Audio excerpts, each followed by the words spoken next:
लेकिन वहाँ पर सबसे अच्छी एक्टिंग जिन्हों करता है और चिल्लाकर कहता है, आखिरकार तुम दोनों ने क्या किया, और फिर उन दोनों को मारने के लिए उनके ऊपर अटैक कर देता है जिससे कोई भी उसके ऊपर शक ना करे। लेकिन बीच में आकर किम उसके अटैक को ब्लॉक कर देता है, जिसकी वजह से जिन्हों पूरी तरीके से हैरान हो जाता है और पीछे हट जाता है। उसे कुछ भी समझ में नहीं आ रहा था कि आखिरकार वो इस सिचुएशन में क्या करे। तभी किम चिल्लाकर कहता है, पार्क तुम हयान और ली का ध्यान रखो, मैं इस जिन्हों को संभालता हूँ। पार्क चिल्लाकर कहता है, हाँ मैं समझ गया। तभी जायजून सियोको को वहाँ से चलने के लिए कहता है, लेकिन सियोको मना कर देता है और कहता है, मैं सबसे पहले ली को पूरी तरीके से खत्म कर दूंगा, उसके बाद आऊंगा, इसलिए बस तुम मेरा इंतजार करो। ली आज तुम्हारा आखिरी दिन है। तभी पार्क चिल्लाकर ली से कहता है, ब्रदर जल्दी से अपनी आंखों को खोलो, तुम मर नहीं सकते। लेकिन ली पूरी तरीके से ठीक था और दर्द में अपने मन में कहता है, अरे बेवकूफ, मैं अभी भी नहीं मरा, जल्दी से मेरे ऊपर हीलिंग मैजिक का यूज करो। लेकिन उन दोनों को कुछ भी समझ में नहीं आ रहा था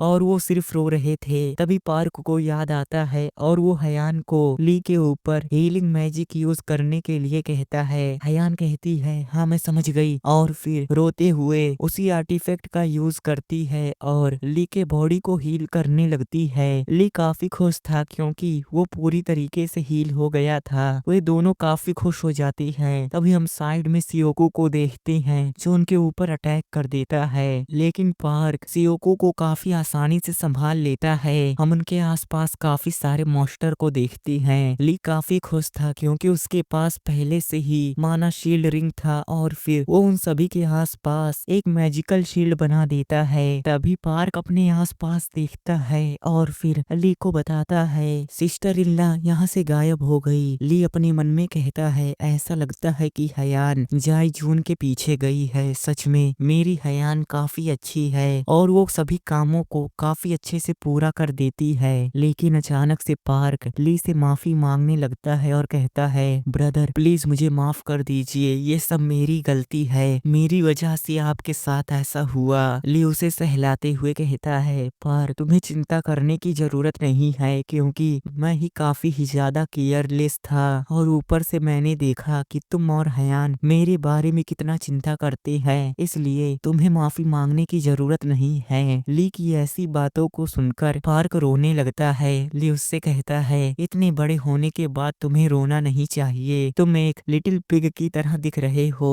पार्क कहता है, आखिरकार कौन रो रहा है? पार्क उससे पूछता है, क्या यहाँ पर कोई ऐसा कानून है जिससे कोई बड़ा इंसान रो नहीं सकता? ली एक राहत की सांस लेता है और अपने मन में कहता है, मैंने जो प्लानिंग की थी वो अच्छे से पूरा नहीं हो पाया, लेकिन फिर भी ये सिचुएशन काफी अच्छी है। हम दूसरी साइड जायजून को देखते हैं जो काफी तेजी से वहाँ से भाग रहा था और उसे पूरा यकीन था कि वो यहाँ से निकल जाएगा और फिर अपने मन में कहता है, सियोको पूरी तरीके से पागल है, मैं जल्द से जल्द यहाँ से निकल जाऊंगा और कोई भी मुझे नहीं पकड़ पाएगा। लेकिन अचानक से कोई उसके पैर के ऊपर विंड स्लैश का यूज करता है जिसकी वजह से उसके पैर कटकर अलग हो जाते हैं। हम पीछे की तरफ हयान को देखते हैं जो काफी गुस्से में उससे कहती है, मेरे पास ज्यादा टाइम नहीं है, इसलिए मुझे जल्द से जल्द तुम्हें खत्म करना होगा। वो पर्सन रोने लगता है और कहता है, क्या तुम पागल हो गई हो, जल्दी से मुझे जाने दो। लेकिन हयान उसके मुंह को ओपन करती है और कहती है, तुम्हें अच्छे बच्चे की तरह मेरे हर एक बात को मानना चाहिए, और फिर उसके मुंह को ब्लास्ट कर देती है। वो दर्द में चिल्लाने लगता है और उससे रहम की भीख मांगने लगता है। हयान उससे कहती है, क्या तुम्हें दर्द हो रहा है, लेकिन आखिरकार तुमने मेरे ओप्पा के ऊपर अटैक क्यों किया था? मैं बस उनका रिवेंज ले रही हूँ। वो पूरी तरीके से कांप रहा था, उसे समझ में आ गया था कि अब कोई भी उसे नहीं बचा पाएगा। तभी हयान खुद को देखते हुए कहती है, ओ नो, तुम्हारा ब्लड मेरे ऊपर आ गया। अगर ओप्पा ने मुझे इस हालत में देख लिया तो उन्हें यह बिल्कुल भी पसंद नहीं आएगा, इसलिए मुझे जल्द से जल्द तुम्हें फिनिश करना होगा। और फिर उसके ऊपर एयर बॉम्ब का यूज करती है जिसकी वजह से जायजून वहीं पर मारा जाता है। और फिर उसके डेड बॉडी को देखते हुए कहती है, ये तो काफी जल्दी मारा गया। हम दूसरी साइड सियोको का सीन देखती हैं जो ली को गाली देते हुए कहता है, बास्टर्ड, आखिरकार तू मेरे साथ क्या करना चाहता है? जल्दी से मुझे जाने दे, जल्द ही मेरा ब्रदर किम को मार मारकर यहाँ पर आ जाएगा, उसके बाद तुम में से कोई भी नहीं बचेगा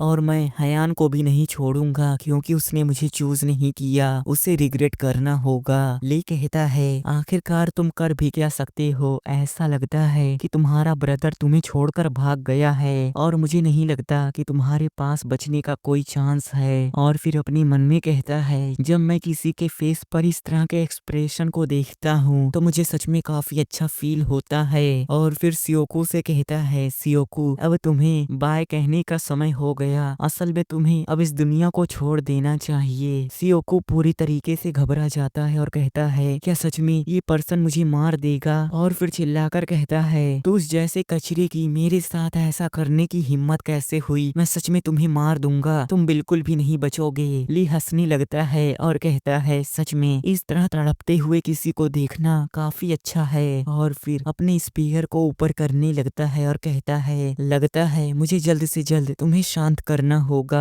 पार्क पूरी तरीके से घबरा जाता है और कहता है ब्रदर क्या तुम सच में। ली उससे कहता है पार्क अगर तुम नहीं देख सकते तो अपनी आंखों को बंद कर लो। सियोको को सिचुएशन समझ में आ जाती है और वो उससे रहम की भीख मांगने लगता है और कहता है ली मुझे माफ कर दो, मैं आज के बाद ऐसा कुछ नहीं करूंगा। लेकिन ली उसके एक भी बात को नहीं सुनता और अपने स्पीयर के साथ उसे वहीं पर मार देता है और उन्हीं सभी चीजों को याद करता है और कहता है मैंने पहले भी काफी सारे लोगों को मार डाला है, इसलिए तुम्हें मारना मेरे लिए कोई बड़ी बात नहीं है। और जैसा मैंने पहले कहा था मुझे बस सरवाइव करना है, चाहे इसके लिए मुझे किसी को भी मारना पड़े। और फिर पार्क से कहता है पार्क तुम्हें डरने की जरूरत नहीं है क्योंकि इसी पर्सन ने हमें मारने की कोशिश की थी, इसलिए अगर मैं इस काम को कर सकता हूँ तो तुम भी इस काम को मुझसे भी बेहतर कर सकते हो। तभी पार्क ली से काफी अजीब क्वेश्चन पूछता है और कहता है ब्रदर क्या तुम एक क्रिश्चियन हो। ली उससे कहता है असल में मैं किसी भी गॉड के ऊपर यकीन नहीं करता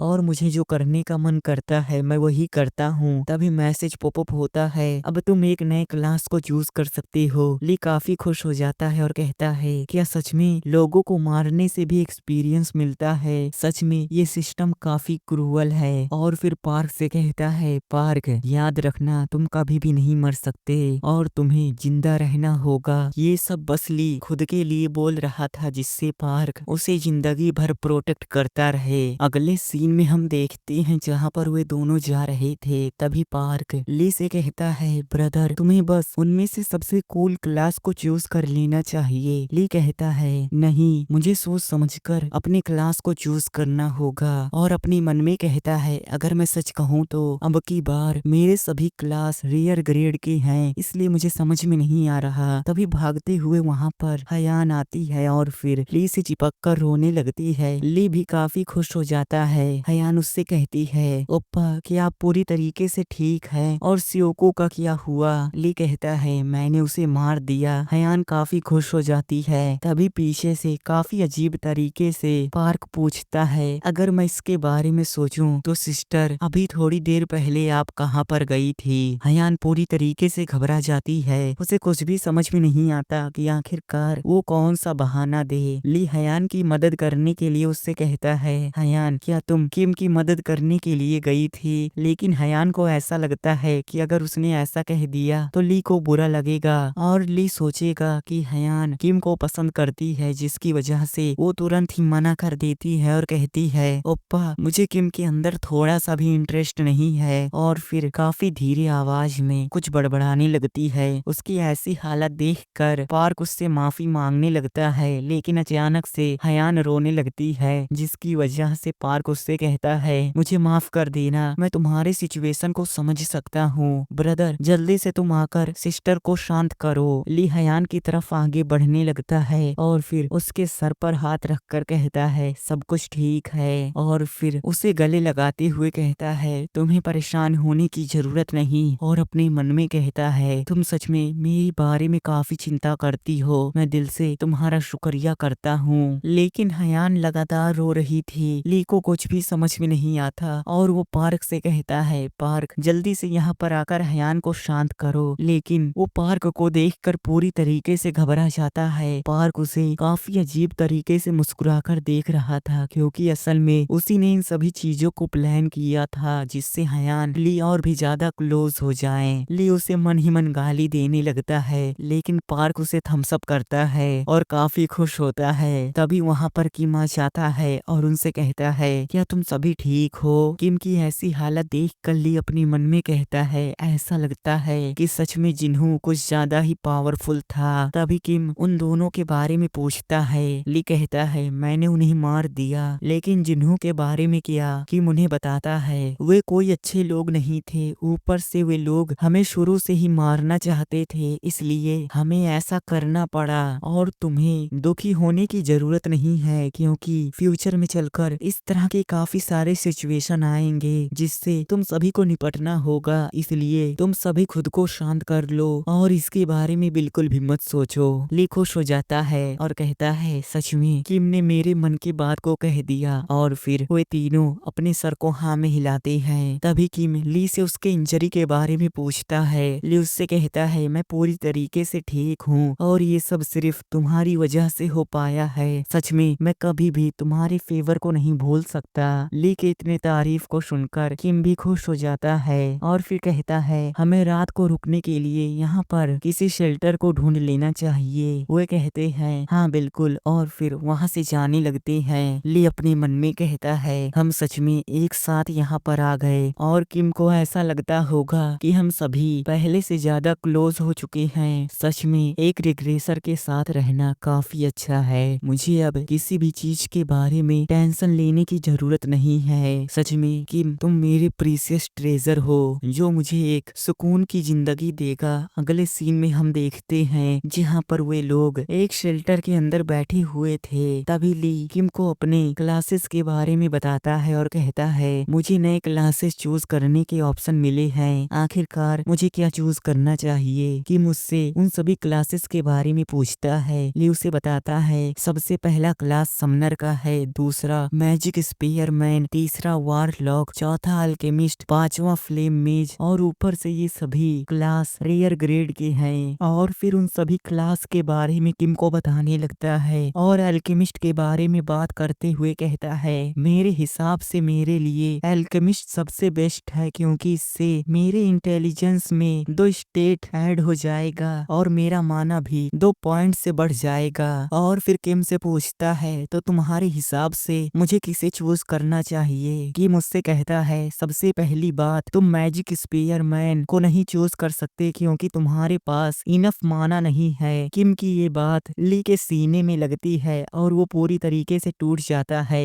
किम आगे कहता है, और फ्लेम मेज ये भी काफी ज्यादा माना को कंज्यूम करता है, इसलिए इसे भी चूज करना तुम्हारे लिए अच्छा नहीं होगा। लेकिन मेरे हिसाब से तुम्हें समनर या फिर एल्केमिस्ट, इन दोनों में से किसी को चूज करना चाहिए। ली भी उसकी हाँ में हाँ भरते हुए कहता है, हाँ बिल्कुल, मैं भी इसी बारे में सोच रहा था। और अपने मन में कहता है, अगर मैं एक वारलॉक बन जाता हूँ यानी कि डार्क मेज, तो इससे मेरे पीछे वे सभी चर्च वाले पड़ जाएंगे, जिससे मैं काफी बड़ी मुसीबत के अंदर फंस जाऊंगा। इसलिए मुझे किसी सेफ क्लास को चूज करना चाहिए। किम ली से आगे कहता है, लेकिन अगर मैं समनर के बारे में भी सोचूं तो ये क्लास भी काफी ज्यादा माना को कंज्यूम करता है, इसलिए ये भी ठीक नहीं है। असल में तुम्हें एल्केमिस्ट क्लास को चूज करना चाहिए, जिससे तुम किसी भी तरह के पोशन और मेडिसिन को बना सकते हो। और ये क्लास तुम्हारे लिए सबसे बेस्ट है, क्योंकि एल्केमिस्ट से तुम किसी भी चीज को बना सकते हो और इन सभी चीजों को तुम एक्चुअल फाइट के अंदर भी यूज कर सकते हो। ल्यूस एल्केमिस्ट क्लास को देखते हुए कहता है, ये क्लास भी रेयर ग्रेड का है, क्या सच में मुझे इसी क्लास को चूज करना चाहिए? लेकिन अगर मैं एल्केमिस्ट बन जाता हूँ तो मुझे पूरा यकीन है कि मैं हीलिंग पोशन को बना सकता हूँ, जिसका डिमांड इस दुनिया के अंदर काफी ज्यादा होगा।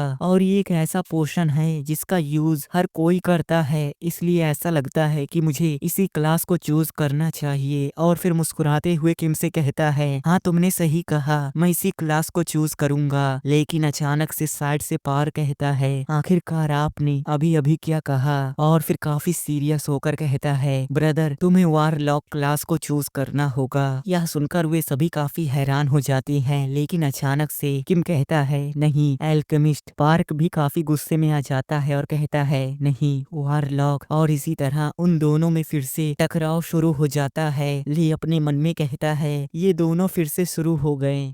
तभी पार्क चिल्लाते हुए कहता है, ब्रदर तुम्हें सिर्फ वारलॉक क्लास को चूज करना है क्योंकि ये क्लास काफी ही ज्यादा कूल है। किम उससे कहता है, लेकिन ये क्लास काफी बुरी मानी जाती है। पार्क उससे कहता है, आखिरकार इससे किसको फर्क पड़ता है, क्योंकि जो कोई भी मेरे ब्रदर के ऊपर अटैक करेगा मैं उन सभी को संभाल लूंगा। और जब मैं इसके बारे में सोचता हूँ कि अगर ब्रदर एक वारलॉक बन जाते हैं और जब वो अपने ऊपर उस ब्लैक रोब को पहनेंगे तो वो काफी ही ज्यादा कूल लगेंगे। सच में इमेजिन करने से ही ये काफी ही ज्यादा कूल लगता है। किम कहता है, कुछ भी हो लेकिन ली एक वारलॉक नहीं बन सकता। इससे अच्छा होगा कि वो एक एल्केमिस्ट बने। और फिर इसी तरह उन दोनों में फिर से बहस होने लगती है और धीरे धीरे वहाँ का माहौल काफी इंटेंस हो जाता है। वे दोनों चिल्लाकर कहते हैं, हयान जल्दी से तुम हमें बताओ कि आखिरकार ली को कौन सा क्लास चूज करना चाहिए। लेकिन हयान बिल्कुल भी डिसाइड नहीं कर पा रही थी और फिर ली को एक एल्केमिस्ट की तरह इमेजिन करते हुए कहती है, अगर ओप्पा एक एल्केमिस्ट बन जाती हैं तो वो काफी ही ज्यादा। लेकिन अचानक से वो ली को एक वारलॉक की तरह इमेजिन करने लगती है और कहती है, अगर ओप्पा के पास डार्कनेस की पावर आ जाती है तो वो, लेकिन वो कुछ आगे नहीं बोल पाती और काफी ही ज्यादा शर्माने लगती है। ली अपने मन में कहता है, आखिरकार ये लड़की अपने मन में क्या सोच रही है। तभी किम अपने आखिरी मूव का यूज करता है और अपने बैग के अंदर से एल्केमिस्ट बुक को बाहर निकालता है और कहता है, ये बुक मुझे अचानक से मिल गया, लेकिन अगर तुम एल्केमिस्ट क्लास को चूज कर लेती हो तो मैं तुम्हें ये बुक एक गिफ्ट के तौर पर दूंगा। असल में वो बुक हीरोइन क्रैंक का था जो स्पेशली एल्केमिस्ट क्लास के लिए बना था। किम कहता है, ली तो तुम इसके बारे में क्या सोचते हो। ली के पास कोई भी चॉइस नहीं बचता और वह धीरे धीरे उस बुक की तरफ अट्रैक्ट होने लगता है। तभी पीछे से चिल्लाकर पार कहता है, ये तो गलत है, आखिरकार तुम किसी को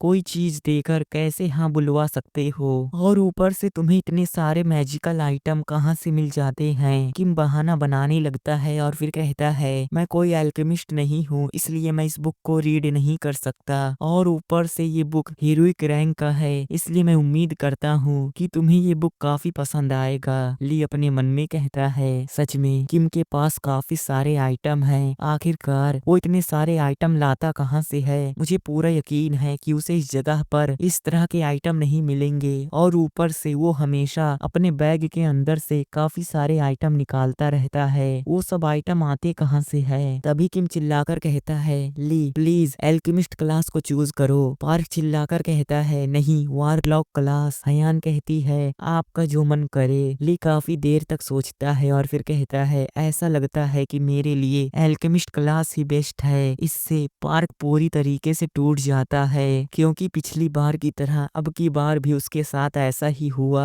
ली एल्केमिस्ट क्लास को चूज कर लेता है। क्लास चूज करते ही मैसेज पॉपअप होने लगते हैं और उसके सभी स्टेट पहले से काफी ज्यादा बढ़ जाते हैं, जिससे ली काफी ज्यादा सेटिस्फाई था और फिर अपने मन में कहता है, मुझे नहीं जानना कि आखिरकार उसके पास सभी मैजिकल आइटम आते कहाँ से हैं। लेकिन अचानक से वो जब अपने साइड में देखता है तो किम काफी खुश होकर उसी को देख रहा था। उसके ऐसे एक्सप्रेशन को देखकर ली को काफी अजीब फील होने लगता है और वो अपने मन में कहता है, ऐसा लगता है कि मैं किम के लिए और भी ज्यादा यूजफुल हो गया। और फिर काफी बड़े बड़े सपने देखते हुए कहता है, अब फ्यूचर में चलकर मैं काफी सारा पैसा कमा सकता हूँ। मुझे पूरा यकीन है कि एल्केमिस्ट क्लास मेरे लिए सबसे बेस्ट है और मैं सिर्फ पोशन बनाऊंगा। किम ली को उस बुक को दे देता है और वे सभी ली को कांग्रेट्स कहते हैं। तभी ली किम से कहता है, मुझे इस तरह तुमसे ये सभी चीजें लेना अच्छा नहीं लगता, इसलिए मैं फ्यूचर में चलकर अपना बेस्ट करूंगा जिससे मैं तुम्हारे एक्सपेक्टेशन को फुलफिल कर सकूं। और काफी ही ज्यादा खुश होता है। तभी उसकी आंखों में पैसे चमकने लगते हैं और वो अपने मन में कहता है, किम अगर तुम चाहती हो कि मैं फ्यूचर में चलकर तुम्हारी मदद करूं तो तुम्हें इसी तरह मेरे ऊपर इन्वेस्ट करना होगा। अगले सीन में हम देखते हैं जहाँ पर रात हो गई थी और ली उसी अल्केमिस्ट बुक को पढ़ रहा था। तभी किम की आंखें खुलती है और वो ली से कहता है, ली क्या तुम अभी भी नहीं सोए? ली कहता है, मैं बस इस बुक से एल्केमी के नॉलेज को गेन करने की कोशिश कर रहा हूँ। ली को इतनी मेहनत करता हुआ देखकर किम काफी खुश होता है। उसे देखकर ली घबरा जाता है और अपने मन में कहता है, क्या फ्यूचर में चलकर किम मुझे एक पोशन फैक्ट्री की तरह यूज करेगा? और फिर उससे कहता है, क्या यह ट्रायल अभी भी पूरा नहीं हुआ और क्या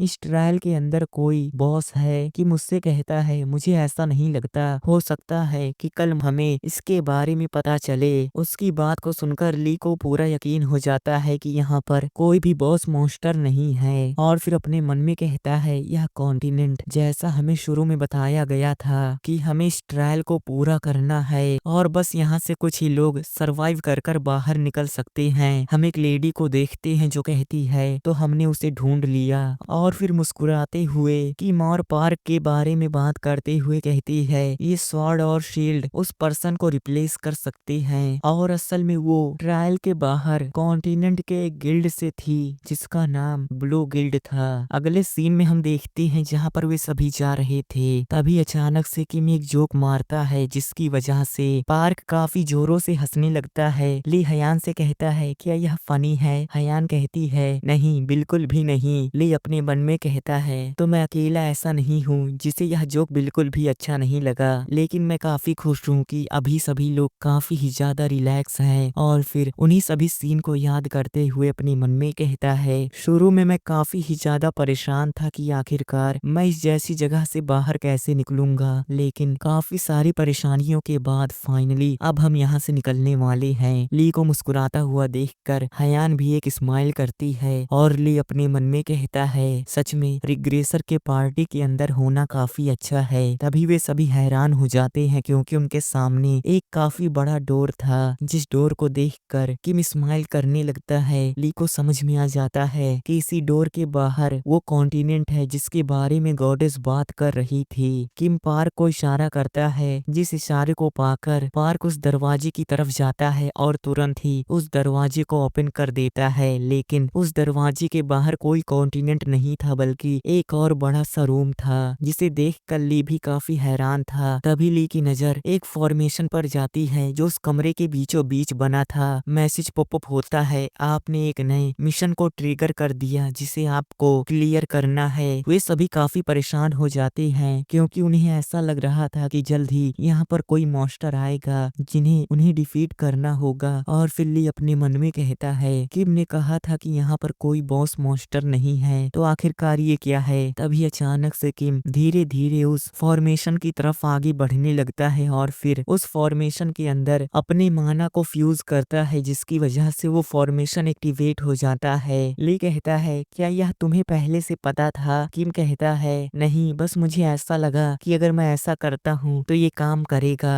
मैसेज पॉपअप होता है, आपने मिशन को कंप्लीट कर दिया, जिससे सभी लोग काफी खुश हो जाते हैं। ली किम की तरफ देखता है जो काफी खुश था, लेकिन अचानक से उसके एक्सप्रेशन बदल जाते हैं। ली को कुछ भी समझ में नहीं आता। उस फॉर्मेशन की वजह से आसपास का सीन काफी ही ज्यादा ब्यूटीफुल हो गया था। ली कहता है, तो फाइनली अब हम यहाँ से निकलने वाले हैं। तभी अचानक से वो बड़ा सा डोर ओपन होने लगता है। वे सभी अपने सामने देखते हैं जहाँ पर वही लेडी थी और कहती है, कॉन्ग्रेचुलेशन, आप सभी यहाँ पर ट्यूटोरियल को क्लियर कर सेफली वापस आ गए। वो उन सभी को आगे बताती है, मैं इस ट्यूटोरियल डंजन के लिए रिस्पॉन्सिबल हूँ और मैं ब्लू गिल्ड की वाइस लीडर हूँ। मेरा नाम ली सांगी है और आप सभी से मिलकर मुझे काफी खुशी हुई। उसकी बात को सुनकर ली पूरी तरीके से हैरान हो जाता है और अपने मन में कहता है, तो इसका मतलब यही पर्सन इन सभी के पीछे है। आखिरकार यहाँ पर चल क्या रहा है? पार्क चिल्लाते हुए उससे कहता है, आखिरकार रिस्पॉन्सिबल होने से तुम्हारा क्या मतलब है? क्या तुम्ही ने ही हमें यहाँ पर बंद किया था? सांगी उससे कहती है, नहीं, सबसे पहले मैं तुम्हें एक फॉर्मल इंट्रोडक्शन देती हूँ और फिर उन सभी को बताती है, मैं ब्लू गिल्ड की वाइस लीडर हूँ जो होली एम्पायर के अंडर आता है और ये गिल्ड गॉडेस बेनी गोर के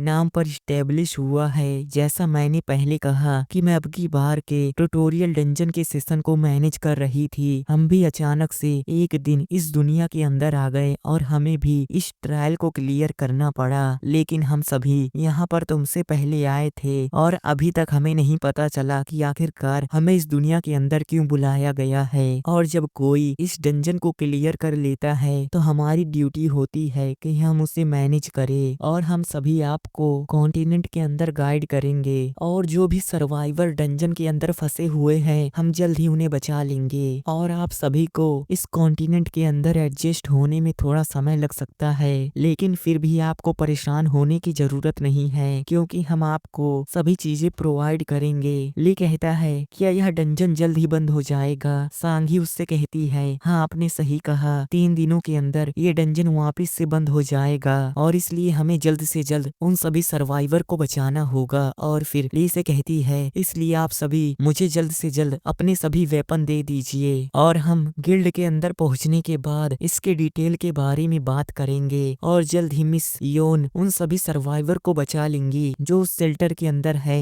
तो अब हमें चलना चाहिए। ली उसके ऊपर माइंड आई का यूज करता है और उसकी एबिलिटी को देखता है जो सच में काफी ही ज्यादा इम्प्रेसिव था और उसके सभी स्टेट कुछ ज्यादा ही हाई थे। ली अपने मन में कहता है आखिरकार ये करना क्या चाहती है? वो चाहे तो हम सभी को एक ही बार में मार सकती है, लेकिन आखिरकार वो हमारे साथ इतने अच्छे से क्यों बात कर रही है? लेकिन अगर मैं किम को देखूं तो वह कोई भी निगेटिव रिएक्शन नहीं दे रहा, इसका मतलब सब कुछ ठीक है। और वाइस लीडर जो है मुझे नहीं लगता कि उसे किसी के मरने से कोई फर्क पड़ता है। वो हमारे साथ इस तरह एक्टिंग इसलिए कर रही है क्योंकि हम सभी ने इस डंजन को क्लियर किया है। और फिर पीछे की तरफ देखते हुए कहता है ऐसा लगता है कि वे सभी जल्द ही उन सभी को बचा लेंगे, लेकिन मुझे काफी बुरा लग रहा है क्योंकि मैं बिना ली जीहे से मिले यहाँ से जा रहा हूँ। सच में मैं उससे आखिरी बार मिलना चाहता था। वे सभी बाहर आते हैं और काफी सरप्राइज होते हैं क्योंकि बाहर एक नई दुनिया थी। इतने लंबे समय बाद इस तरह की जगह को देखकर वे सभी काफी खुश थे क्योंकि वहाँ से निकलने के बाद वह जगह उनके लिए कोई हेवन से कम नहीं थी। तो फाइनली हमने सरवाइव कर लिया और हम बाहर आ गए। उस जगह को देखकर पार्क काफी एक्साइटेड था और तुरंत ही खाना खाने के लिए एक स्टॉल पर चला जाता है। सांगी उससे कहती है तुम्हें जो कुछ भी चाहिए तुम उसे चूज कर सकते हो, जिससे पार्क काफी खुश हो जाता है। तभी ली किम की तरफ देखता है जो कुछ सोच रहा था। ली अपने मन में कहता है आखिरकार वो किस बारे में सोच रहा है और फिर पीछे से किम को आवाज देता है। किम पूछता है क्या हुआ? ली कहता है कुछ नहीं और फिर मुस्कुराते हुए कहता है मैं बस तुमसे इतना कहना चाहता हूँ कि फ्यूचर में तुम हम सभी का ध्यान रखना। और फिर अपने मन में कहता है किम तुम हमें इसी तरह नहीं छोड़ सकते, तुम्हें हमारा ध्यान रखना होगा क्योंकि मैंने अपना बेस्ट दिया जिससे मैं सरवाइव कर सकूं। किम भी मुस्कुराता है और फिर ली से कहता है हाँ बिल्कुल, और ली तुम भी मेरा ध्यान रखना क्योंकि फ्यूचर में चलकर मैं भी तुम्हारे केयर के अंडर रहूंगा। तो फिलहाल इसी सीन के साथ हमारा आज का ये एपिसोड यहीं पर खत्म होता है। तो अगर आप इस सीरीज के नेक्स्ट एपिसोड को देखना चाहते हैं तो मुझे कमेंट में बता सकते हैं। और हाँ, जाने से पहले वीडियो को लाइक और चैनल को सब्सक्राइब कर दें। तो मिलते हैं इसके नेक्स्ट एपिसोड के साथ, तब तक के लिए बाय।